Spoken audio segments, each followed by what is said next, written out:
apalagi yang rumahnya di poros, Bu. Itu paling-paling umurnya ya sekitar ya 61 tahun juga. Jadi yang poros ini Ya karena banyak mobil lewat kaget. Nah, nanti ada orang jatuh kaget. Nah, itu di poros. Apalagi yang rumahnya di simpang, mobil besar-besar, tronton yang lewat. Tapi kalau rumahnya agak masuk, seperti jalur 6 yang sebelah timur, ya umurnya kira-kira 115 lah. Kok milih sekarang itu sebabnya yang pertama memang benar amalnya baik, banyak ibadahnya. Yang kedua karena orang stres.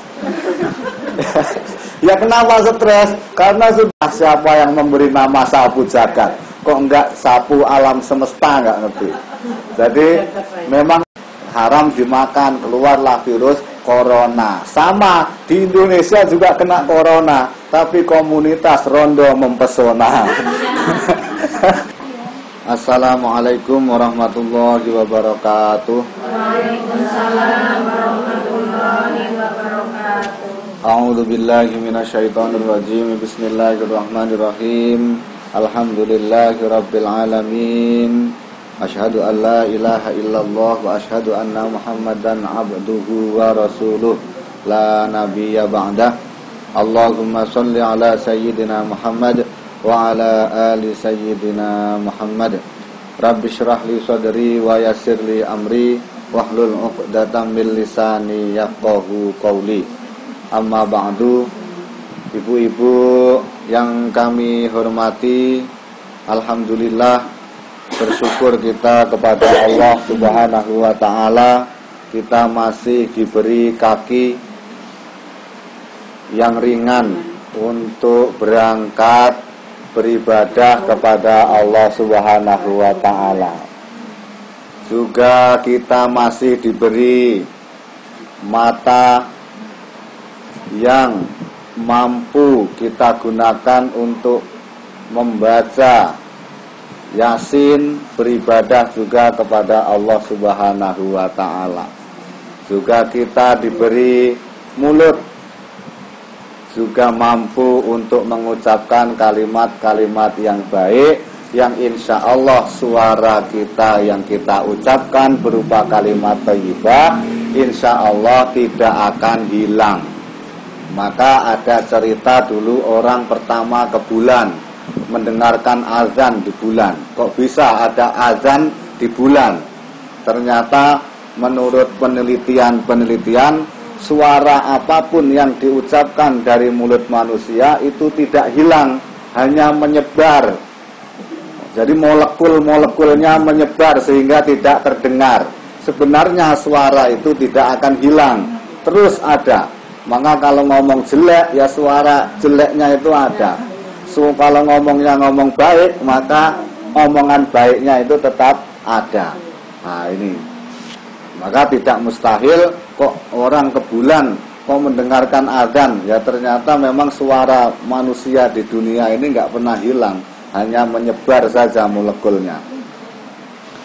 Kemudian sholawat dan salam tentunya kita aturkan kepada Nabi Muhammad sallallahu alaihi wasallam dengan ucapan Allahumma sholli ala sayyidina Muhammad wa ala ali sayyidina Muhammad. Sebagai rasa cinta kita kepada Rasulullah, marilah kita lantunkan tanda cinta kita kepada Rasulullah sallallahu alaihi wasallam. Ayo Bu. La ilaha illallah, la ilaha illallah, la ilaha illallah, Muhammadur Rasulullah. Nah ini bukti kita cinta kepada Rasulullah sallallahu alaihi wasallam. Dan ini insya Allah didengar oleh Rasulullah. Ini nanti menjadi bukti kita kalau tanah ya sertifikat tanahnya Kalau sholawat ya sertifikat membaca sholawatnya ya Rasul, saya di dunia ahli membaca sholawat kepadamu, ahli memuji kepada Allah. Besok kita tagih, janjinya adalah surganya Allah Subhanahu wa ta'ala. Mudah-mudahan kita disyafaati oleh Rasulullah. Ibu-ibu, Rasulullah mengatakan bahwasanya hasadu ummati sittina wa sab'ina sana. Umurnya manusia itu sekitar 60 sampai 70 tahun. Ini umumnya. Bahkan Rasulullah sendiri umurnya hanya sampai 63 tahun. Itu kalau dihitung dari kalender ataupun tahun yang komariah, perhitungan bulan ataupun tahun hijriah yang kita ketahui. Sedangkan kalau dihitung dengan tahun Masehi, itu namanya kalender Syamsiah, maka umur Rasulullah kira-kira itu adalah 61 tahun. Karena apa? Hijriah dan Masehi itu selisihnya adalah 11 hari. 11 hari. Jadi kira-kiranya 61 tahun kalau dihitung dengan kalender Masehi ataupun kalender Syamsiah. Kalau masyarakat Kenantan pada umumnya jalur 1 sampai jalur 8, apalagi yang rumahnya di Poros, Bu, itu paling-paling umurnya ya sekitar ya 61 tahun juga. Jadi yang poros ini Ya karena banyak mobil lewat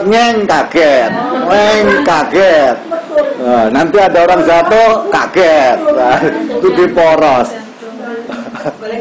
Apalagi yang rumahnya di simpang, mobil besar-besar, tronton yang lewat.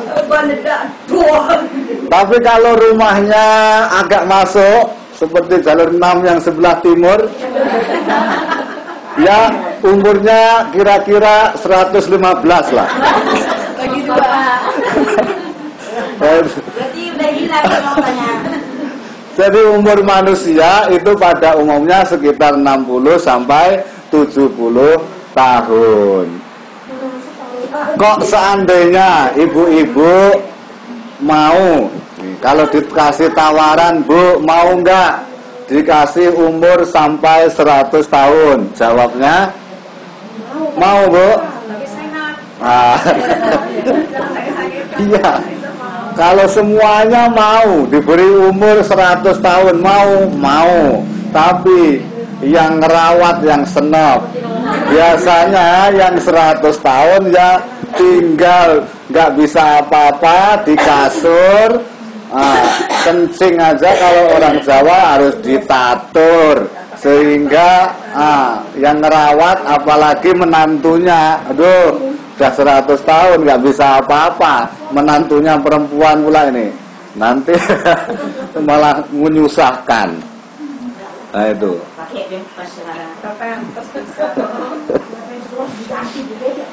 Memang maunya sih umurnya panjang, tetap sehat, amin. Tapi itu jarang. Kalau pengen sehat ya umurnya jangan panjang-panjang. Antara 60 sampai 70 itu tadi udah standar sehat. Rata-rata yang 100 tahun ke atas ya yang ngopeni, yang ngerawat senep rata-rata. Cuma ya ada 1-2 yang umurnya panjang tapi kuat sehat. Ada, cuma itu jarang. Memang umur manusia, Bu, itu ibaratnya seperti halnya kelapa. Kelapa itu ada yang masih berbunga, bunganya jatuh. Kemudian agak besar sedikit, beluluk, namanya ya rontok. Ada besar sedikit, degannya, Bahkan ada yang sudah ada santannya, grog-grog. Nah, ini terus yang ada santannya agak tua lagi, diogrok-ogrok. Ternyata ada yang tua terus nyepit sama pelepah. Ini apa namanya, bajing yang nggak doyan, ditunggu jatuhnya nggak jatuh-jatuh, masih di situ aja yang udah tua. Ya ada. Makanya umur manusia seperti kelapa itu tadi. Ada yang sudah tua, berumur, rambutnya sudah, ubannya sudah bertabur, kulit-kulitnya sudah mulai kendur, giginya sudah mulai gugur, tinggalnya hanya di kasur, nguyuh kencing saja ditatur. Nah ini ada juga yang seperti itu, belum juga mati-mati. Nah, jadi akhirnya cepat-cepat harusnya seperti itu dimasukkan ke kubur, usul Gus Dur. Ini cuma ngepaskan ur-urnya aja loh, Bu. Nah, jadi ur-ur biar pas saja, ngepaskan itu. Jadi ibu-ibu yang dimuliakan Allah Subhanahu wa taala, memang hidup ini adalah tahapan-tahapan seperti di dalam Al-Qur'an, latar kabunna tobakan antobak. Kita ini melalui proses bertahap, tidak bisa langsung baik. Mungkin ada kita punya cita-cita ibadahnya ingin kuat, tapi ibadah yang kuat itu tidak bisa langsung kita raih. Kadang-kadang hatinya kita berbalik menjadi malas, kadang-kadang hatinya dibalik oleh Allah menjadi semangat beribadah, yaitu namanya manusia. Tapi bertahap. Misalnya sudah terbiasa dengan sholat wajib yang 5 waktu, pertahankan 5 waktu, tidak pernah bolong. Nanti bertahap lagi ditambah sholat sunnah qobliyah, ba'diyahnya. Terus bertahan lagi, ditambah lagi sholatnya sholat sunnah yang duha. Bertahan lagi tahapan yang selanjutnya, sholatnya sholat tahajud, dan begitu seterusnya. Jadi ibadah itu memang menurut manusia sesuai kemampuan manusia bertahap. Kalau Rasulullah dulu, Rasulullah diberi kewajiban untuk sholat 50 sholatan, 50 macam waktu dalam sehari semalam. Ketika turun Rasulullah, ternyata ketemu oleh Nabi Musa. Ya Rasulullah, ya Nabi Muhammad, nggak kuat umatmu itu nanti kalau disuruh sholat 50 waktu sehari semalam, minta lagi lah keringanan. Akhirnya kembali lagi, dikeringankan oleh Allah, begitu seterusnya. Turun ketemu Nabi Musa, masih berat, naik lagi Rasulullah sampai akhirnya dikurangi oleh Allah hanya 5 waktu. Yaitu kekuatan manusia itu ya yang wajib hanya 5 waktu, yang lainnya sunnah itu jarang yang kuat, kadang-kadang tetap bolong. Kecuali Rasulullah sendiri tetap melaksanakan sholat yang 5 waktu, sehingga kita turun, kita ikuti sampai sekarang sholat-sholat yang sunnah. Kok seandainya Bu, Ibu nanti pulang dari wirid, dari wirid rumahnya Bu Jamal, pulang di rumah ternyata sudah ditunggu malaikat Israel. Tapi ganteng Bu, pakai jas, pakai kopiah, ada sorbannya kayak saya. Ya, dah. Terus malaikat Israelnya nawari, ini seandainya nih, Bu, kalau ada yang mau saya bantu, Ibu boleh bilang, silakan, terserah apa saja, pasti saya turuti. Nah, ini nyawanya sudah mau diambil loh sama malaikat Israel.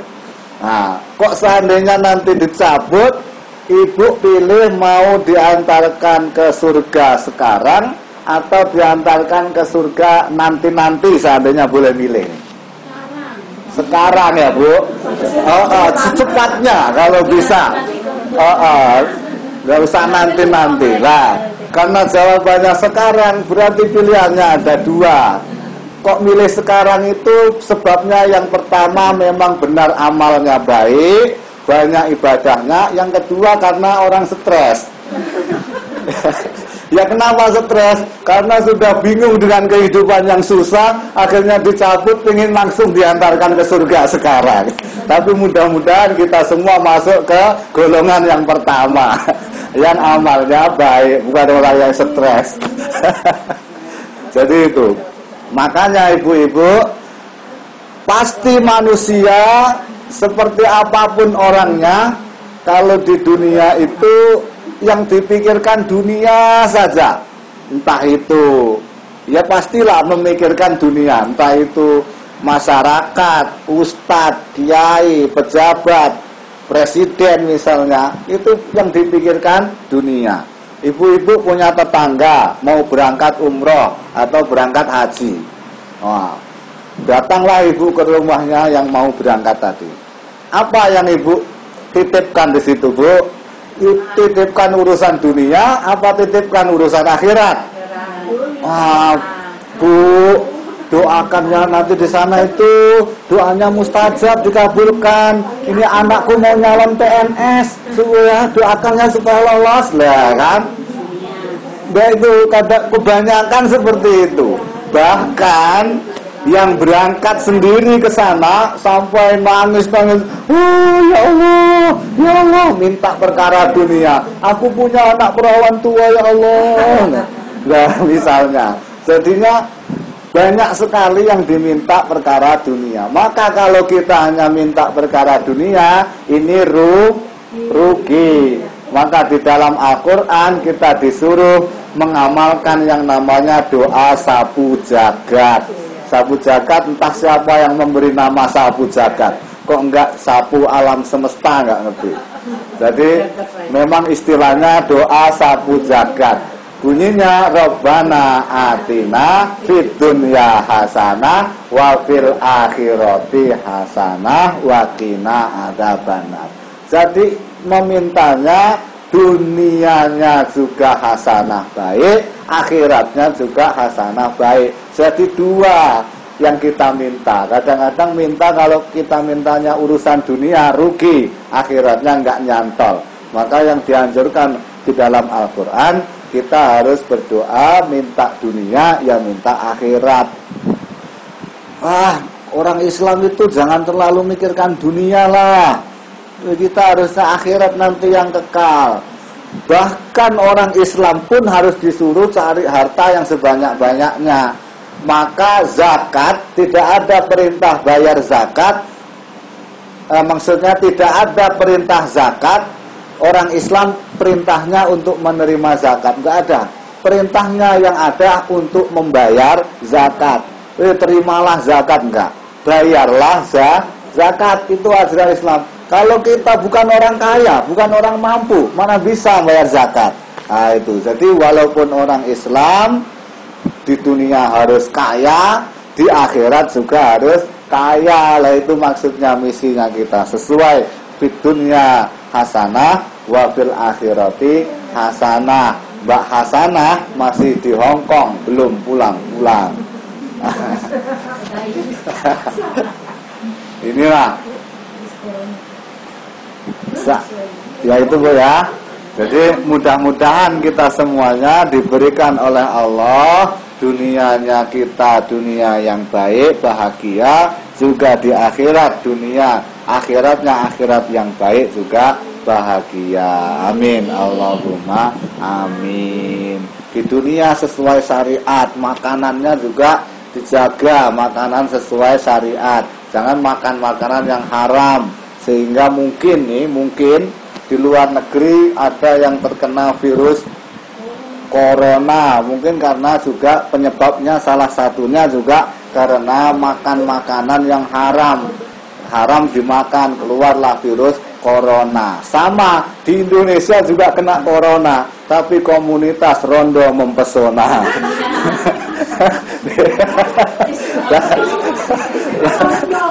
Jadi ada juga itu, Bu. Itu juga bahaya. Maka suami ibu-ibu dijaga supaya tidak kena virus corona. Bukan hanya corona, yang di luar negeri, Indonesia juga bahaya.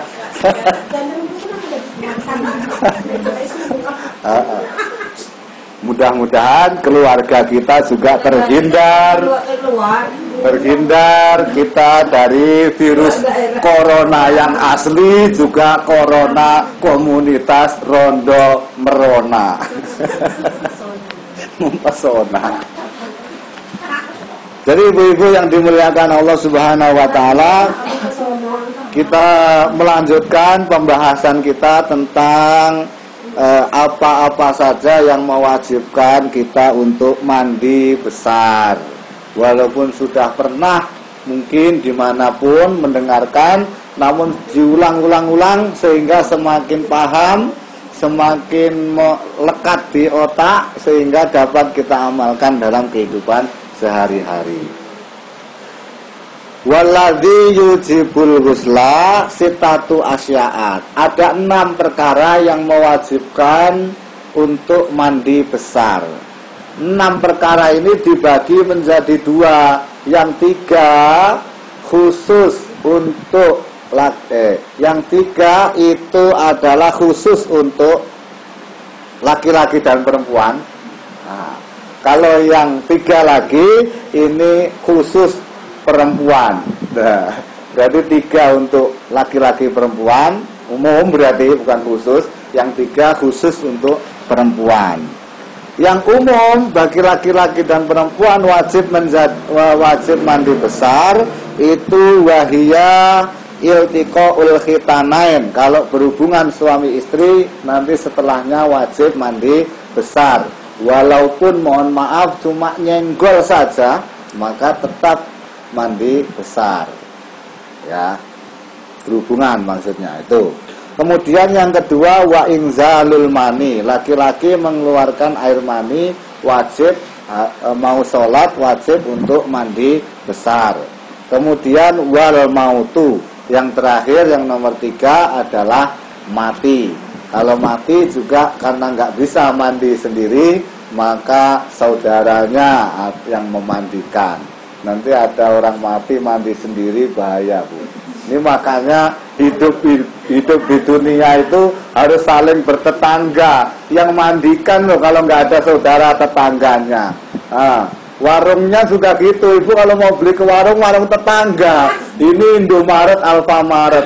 Indomaret kalau kita meninggal nggak akan mandiin kita. Ya wis tetangganya aja yang ada di Kenantan beli tuh. Ini promosi saya juga warung.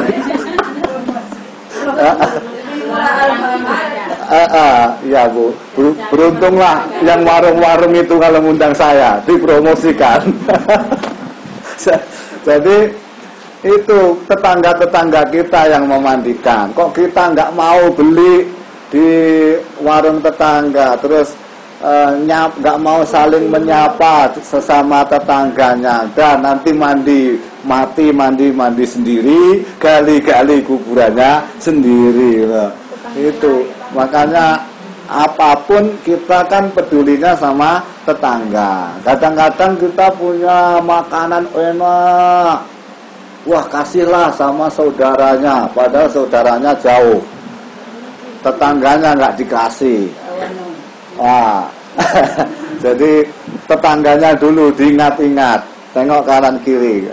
Jadi nanti kan yang kalau ada apa-apa, seandainya rumah kebakaran, entah ada gas yang bau nggak sedap karena bocor, ya minta tolongnya sama tetangga, bukan saudara yang jauh. Itu antisipasi kedua. Tetanggalah yang pertama. Itu untuk mandi besar terkait laki-laki dan perempuan. Kemudian wasalah satun takhtasu biha an-nisa, 3 khusus bagi wanita. Yang pertama al-haidu, haid. Setelah suci dari haid, maka kalau mau melaksanakan sholat harus mandi besar dahulu. Wan nifasu wal wiladatu, yang kedua nifas, yang ketiga wiladah setelah melahirkan. Sudah bersih juga harus wajib mandi besar sehingga sholatnya sah. Itu terkait kewajiban kita mandi besar. Sampai di sini dulu ada yang ditanyakan, Bu? Sudah. Kalau tidak ada dilanjutkan ke fardunya mandi. Apa saja yang dilakukan ketika mandi besar itu? Wajib ada 3 perkara. Salah satu asya'a mandi besarnya itu harus 3 ini nggak boleh tertinggal. Yang pertama an-niyah. Kita harus niat sebelum mandi. Saya niat mandi besar untuk menghilangkan hadas besar karena Allah Ta'ala. Tapi niatnya ini berbarengan dengan basuhan anggota badan dibasuh pertama kali. Misalnya ambil cibuk, guyurkan ke anggota badan, misalnya di kepala, proses mengguyurnya sambil niat. Jadi tidak ketika belum mengguyur masuk kamar mandi niat dulu, saya niat mandi besar karena Allah untuk menghilangkan hadas besar karena Allah Ta'ala, terus mandi. Bukan. Jadi niatnya itu bersamaan dengan perkara yang kita basuh. An-niyah, karena an-niyah itu muktarinan bifi'lihi, bersama dengan perkara yang kita lakukan. Nah, itu tentang niat. Kemudian yang kedua, ibu-ibu, yang kedua wa izalatun najasati ingkana ala badanihi. Menghilangkan najis-najis yang ada di tubuh kita apabila masih ada darah. Setelah melahirkan masih ada darah, bersihkan darahnya sampai bersih. Baru yang ketiga wa isalul ma'i ila jami'i sya'ri wal basyarati. Yang ketiga harus menyampaikan air ke seluruh tubuh. Lempitan-lempitan semua harus terkena air. Yang penting mandi biar tanpa lempitannya tidak diperhatikan. Bahkan kadang lemaknya banyak. Nah, kalau lemaknya banyak itu ibaratnya badan rata jadi ngelempitnya begini.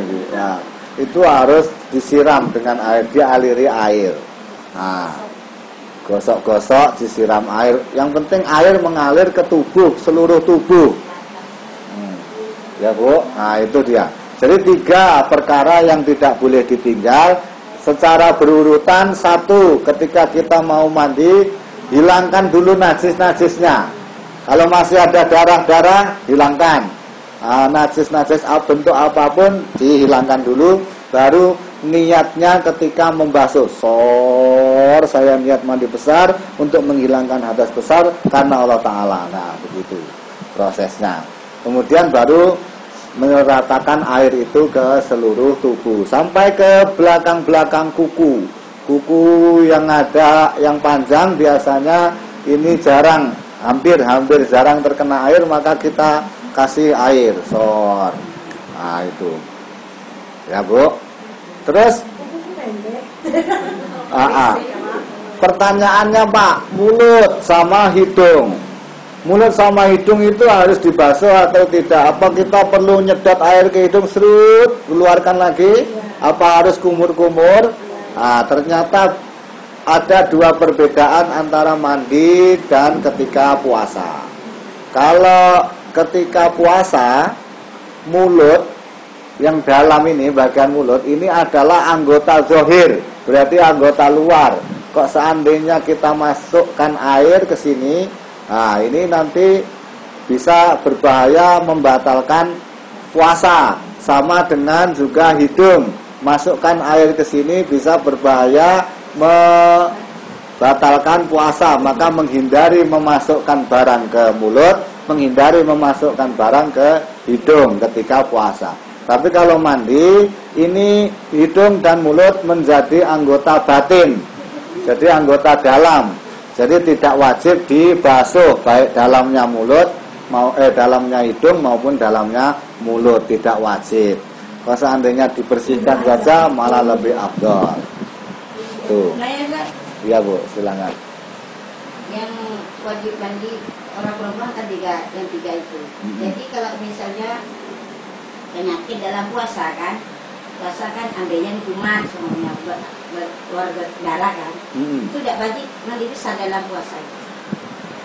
Kalau keluar darahnya karena sakit itu tidak, Bu. Tidak tidak wajib mandi besar. Sama halnya sebelum pergi jauh ke penyakit ambeien. Ada namanya wanita mengalami darah istihadhah. Jadi maksimal haid adalah 15 hari. Kok lebih dari 15 hari berarti istihadhah. Darah istihadhah itu tidak wajib mandi, itu darah penyakit. Jadi berarti puasanya sah kan? Ya, tetap wajib, tetap lanjut karena darahnya itu bukan darah haid, karena penyakit ambeien. Dan ketika buang air besar kan ada itu dari lubang dubur itu juga perlu dibasuh. Itu anggota zahir harus dibasuh ketika mandi besar. Ingat, Bu, ini agak jorok tapi sebetulnya ini rawan, penting. Maka jangan dikira dubur yang biasanya kalau kita buang air besar keluar itu nampak ada merah-merahnya, ya itulah wajib dibasuh. Itu termasuk anggota zahir, anggota luar badan. Makanya harus dibasuh ketika mandi besar. Nah, ya Bu, nah itu kadang-kadang melewatkan hal-hal yang seperti itu. Akibatnya apa? Akibatnya nanti mandinya tidak sah. Kalau mandinya tidak sah, sholatnya juga tidak sah. Nah, itu dia. Mungkin sudah paham, iya Bu. Saya kan punya orang tua, keadaannya ini udah stroke, nggak bisa apa-apa. Dia itu lupa, kadang kalau dituntun sholat mau, tapi nanti dituntun lagi nggak mau, tapi nggak sholat. Sedangkan makan aja siap makan, dia bilangnya udah 2 hari nggak makan. Kayak caranya kayak mana? Apa anaknya harus tanggung jawab membayar sholat dia? Apa kayak mana? Sebenarnya begini, kalau urusan membayar sholat, ini kita tidak ada kewajiban untuk membayar sholatnya orang yang tidak itu tadi apa namanya tidak bisa lupa tadi ya. Berarti kadang sholat, kadang enggak, kadang. Jadi antisipasinya begini, Bu. Yang penting Ibu mendukung orang tuanya menunjukkan untuk sholat, diajak sholat. Kok seandainya diajak sholat katanya udah belum loh Bu, belum, udah tetap ngeyel saja udah. Ya sudah, kalau memang nggak bisa dipaksa, namanya orang tua ya, yang penting anak ini mendoakan saja. Tidak wajib apa namanya? Karena perusahaan makan ada orang datang udah makan naik belum udah 2 hari lupa. Karena aku kadang-kadang sholat berapa dohur, sholat 2 kali, ingatannya aku laku 4 kali kalau dohur kan, dohur yang aku. Berarti nggak wajib anaknya, enggak. Udah tahu jawab anaknya gitu lah ya.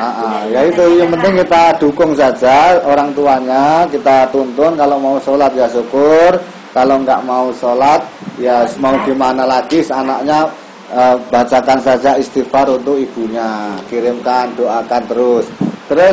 Ibu kok seandainya ini hanya saran saja, seperti halnya orang tua yang tidak mampu berpuasa, orang tua yang sangat lemah sehingga kalau puasa nggak kuat, apa harus dituntut nanti mengkodok puasa? Mengkodok kan nggak mungkin. Nah, orang dia sekarang saja udah lemah, kemudian hari ya mungkin tambah lemah. Akhirnya kalau puasa nggak mampu puasa, si keluarganya dari orang tua membayarkan fidyahnya 1 hari 1 mud. Mud itu kira-kiranya sekitar 0,6 on, 0,6 kilo ya, 0,6 kilo berarti 6 on. Nah, sekitar itu. Kalau beras diperkirakan beras 6 on itu kira-kiranya berapa Bu harga? Iya. Iya, maksudnya harganya kan nggak sampai 1 kilo kan? Ya kira-kira 10.000 lah. Nah, kalau 1 hari 10.000 kita ngasihkan beras ke fakir miskin kan ya nggak berat. Kok seandainya ini nggak wajib sebenarnya, cuma ya diniatkan sedekah untuk orang tuanya yang nggak mampu saja. Ya maksudnya hanya anjuran saja. Kalau sekarang misalnya misalnya untuk makan keluarga saja susah, orang tuanya nggak mau sholat, kita suruh bayar ya nggak mungkin kan, misalnya. Ini misalnya anjuran saja. Kalau sholat yang jadi pikiran itu sholat, sedangkan dia waktu sehatnya itu rajin, nggak pernah ketinggalan sholatnya. Kalau tua kok kadang-kadang mau gitu dia sholat, maksudnya Kalau penyakit itu. Kalau mamaku sendiri puasa mau terus. Sendiri sholatnya kalau udah ditungguin dia memang ngawur, iya. Sering terus puasa terus tiap hari. Saya senang kalau puasa. Cuma dimarahin-marahin. Kalau ibu misalkan mau ibunya misalnya nggak sholat, terus ibu mau nyolak khusus niat udah sholat duhur, sholat lagi niatnya untuk orang tuanya. Dua. Itu pun tak jadi masalah. Jadi bisa saja. Cuma masalah hukum ini sebenarnya ada khilafiyah antara para ulama. Boleh disolatkan, boleh tidak. Hanya saja tidak ada yang saya belum pernah ada orang yang mengkodok sholat terus mengharamkan. Perilaku itu haram, nggak ada. Yang ada paling ya boleh sholat, boleh tidak. Seperti hanya nggak membebani anaknya untuk harus membayarkan sholat dia gitu, enggak. Ya itu khilafiyah menurut para ulama. Bahkan orang meninggal pun meninggal dunia masih ada sisa dia nggak sholat berapa waktu gitu kan. Nah itu ada para ulama boleh mengkodok sholatnya yang meninggal itu. Ataupun tidak mengkodok ya boleh-boleh saja. Itu hanya pendapat para ulama sebaiknya begini, yang pendapat ulama sebaiknya begini. Memang kalau fikih itu tidak satu jawabannya, banyak sekali ulama yang kita ikuti. Yang penting ulama ini masih berpegangan pada 4 madhab. Madhab Syafi'i, Maliki, Hambali, dan juga Hanafi. 4. Kalau seandainya ada yang bilang saya tidak bermadhab, sesat. Enggak ada ibadah tidak pakai madhab, sesat. Memang kembalinya ke Al-Quran dan hadis. Tapi Al-Quran dan hadis kalau langsung kita baca, kita amalkan, kadang-kadang ada hukum-hukum yang tidak sesuai otak kita, tidak sampai ke sana. Tapi kalau mengikuti ulama madhab, mereka sudah ahli hadis, hafal sekian ribu hadis, hafal Al-Quran dan intisarinya, hadisnya hafal dan intisarinya juga. Kemudian hukum-hukum mereka sudah banyak memahami bahasa Arab baik itu nahwu sorobnya, tata bahasanya, atau bahasa Arab yang lain. Nah ini benar-benar dari 4 madhab itu. Nah kita bahasa Arab nggak ngerti, tahu-taunya aja dari terjemahan Al-Quran dan hadis. Nah andalannya Al-Quran dan hadis padahal dari terjemah. Jadi ya boleh, tapi terjemahan itu maksudnya kitabnya diambil dari madhab apa, kan sudah ada keterangannya di situ. Kalau nggak pakai madhab berarti sesat. Iya Bu. Kalau masa mudanya dia nggak sholat kan, begitu tua dia mengerjakan. Jadi sholat yang waktu dia muda bisa nggak dibayar waktu masih tua. Jadi ya kalau ini ada memangnya namanya Thariqah Satoriyah. Thariqah Satoriyah itu kalau sudah masuk Thariqah, kalau saya kan Thariqahnya Qadiriyah Anak Sabandiyah yang biasa setiap tahun pengajian itu. Kalau yang Satoriyah ini, kalau setelah sholat duhurnya 2 kali, karena niatnya apa, mengkodok sholat-sholat, kok siapa tahu ada sholat yang tertinggal. Dan ternyata ada yang melakukan begitu dan ulama yang membolehkan, nggak masalah. Atau kalau ya itu mungkin anggapan yang lebih baik. Tapi ada lagi satu ulama yang berpendapat bahwasanya sholat yang bolong-bolong di waktu yang lalu itu nanti akan ditempel dengan sholat-sholat sunnah. Jadi ketika besok kita disidang oleh Allah, gimana? Kan perkara yang ditanya pertama, innama yuftaradu di akhirat besok ditanya itu sholat Bu. Sholatnya gimana? Terus jawab malaikat nanti, oh masih ada bolong-bolongnya. Terus Allah nanti nanyakan, coba teliti sholat-sholat sunnahnya lengkap enggak? Oh ternyata sholat-sholat sunnahnya banyak. Lah itulah sholat sunnah itulah yang buat menempel sholat-sholat kekurangan sholat di masa muda. Jadi 2 versi. Ibu boleh, kalau saya pakai versi yang kedua. Jadi nambahi sholat sunnah. Jadi sholatnya ya tetap dijaga supaya tidak bolong, terus tambahi sholat sunnah sebisa mungkin, sehingga sholat sunnah nanti nembeli sholat-sholat yang dahulu bolong. Ya Bu? Ya, maksudnya qobliyah ba'diyah. Tuh. Tapi jangan qobliyah ba'diyah asar sama ba'diyah subuh. Nanti saking rajinnya semuanya ada ba'diyah. Akhirnya habis asar terus sholat lagi. Ini sholat apa ini? Ternyata ba'diyah asar katanya. Ba'diyah asar nggak ada, ba'diyah subuh juga tidak ada. Kalau qobliyah semuanya ada. Qobliyah apa 5 waktu itu ada semua. Ba'diyahnya yang nggak ada, ba'diyah asar, ba'diyah zuhur, yang lain ada ba'diyahnya. Ya Bu, nah itu dia yang perlu kita pahami. Qobliyah ada Bu, itu ada di Sahih Bukhari. Kitab Sahih Bukhari mengatakan qobliyah maghrib ada. Cuma tidak masyhur di kalangan ulama. Boleh melakukan, boleh tidak. Karena maghrib itu waktunya sangat mepet. Kalau menurut kadarnya orang Indonesia, panjanglah maghrib. Tapi kalau kadar orang zaman dahulu, para sahabat, para tabi'in, mereka sholat maghrib itu lama Bu. Jadi kata di sini ada ini keterangannya, tapi belum sampai. Jadi waktunya sholat maghrib itu ketika adzan. Ukuran waktunya lamanya loh. Adzan selesai, terus kita ambil wudhu, terus pakai baju, kemudian qomat. Habis qomat, sholat maghribnya 3 rakaat, ditambah nanti sholat ba'diyah maghribnya 2 rakaat. Sudah habis waktunya. Nah ini kadarnya para sahabat, kadarnya para ulama zaman dahulu. Kalau sekarang orang sholatnya aja cuma 2 menit. Dulu sholatnya lama, makanya waktunya itu dibuat azan, wudhu, pakai baju, terus qomat, kemudian sholat maghrib 3 rakaat, kemudian sholat ba'diyah 2 rakaat, udah habis. Saking kalau sholat lama, jadinya udah habis waktunya, habis sholat ba'diyah. Maka qobliyahnya jarang dilakukan. Cuma sebenarnya sunnah. Di Sahih Bukhari sunnah melakukan qobliyah maghrib. Cuma di Bangkinang juga ada, saya pernah dengar qobliyah maghrib tuh nggak ada Mas, ngotot-ngototan. Tapi iya malah namanya sunnah pasti baik Bu. Kalau cuma di sini kan tidak baca dikti, tidak seiran, jadi qobliyah yang dianukan. Qobliyah mandi. Qobliyah. Di musola lain kan baca banyak yang baca apa?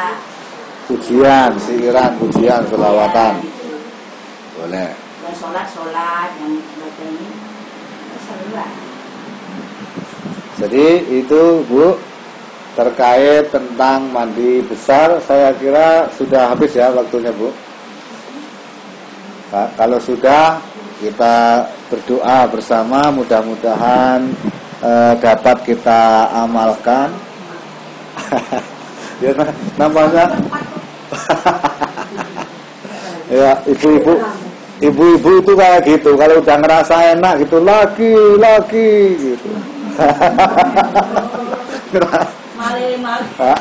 Nah, nanti ini ibadah yang enak, begitu datang kenyang pulang. Nah, jadi nanti kalau lama-lama ceramahnya nanti nggak makannya jadi lama, nanti lama pulangnya. Jadi kita termasuk ibadah yang enak ini. Tapi gimana, ibadah aja dikasih makan pulang, nggak kenyang. Itulah. Alhamdulillah ibu-ibu yang dimuliakan Allah Subhanahu wa taala, mudah-mudahan kita semuanya amal-amal kita di dunia semakin meningkat juga tentunya diterima oleh Allah Subhanahu wa taala, sehingga kita meninggalkan dunia ini dengan husnul khotimah. Besok ada di sisinya Allah Subhanahu wa taala. Amin Allahumma amin. Marilah kita berdoa bersama-sama.